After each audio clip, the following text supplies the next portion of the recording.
না, আমার কোনো গার্লফ্রেন্ড নাই। ও শির, কি যে বলো না, তোমার যে সুন্দর চেহারা, একদম সাকিব খানের মতো চেহারা, এই চেহারার মানুষের আবার গার্লফ্রেন্ড থাকে না, এটা কি হয়? কয়জন এখন?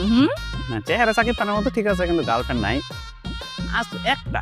গার্লফ্রেন্ড আছে, গার্লফ্রেন্ডের তো যত্ন করতে হবে নাকি? যাবে যা, এদিকে আয়।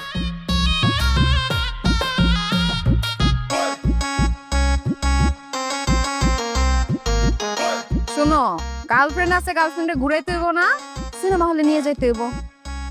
এই টাকাটা রাখো। তাণ্ডব মুভি বাড়িতেছে, গার্লফ্রেন্ডে নিয়ে গিয়া মুভিটা দেখাইছো, ঠিক আছে? গার্লফ্রেন্ড খুশি হয়ে যাবো। আর যদি কোনো খরচপাতি লাগে আরো ভাবিরে বইলো, ভাবি আছি। তোমাদের ভাই তো চেয়ারম্যানই পদে দাঁড়াইতেছে। বাস। এই কোটি টাকার চেয়ারম্যান আছে রে। এই কোন সে চেয়ারম্যান? আরে জোরে জোরে বলো। ভোট পটায়া ভোট পটায়া। আরে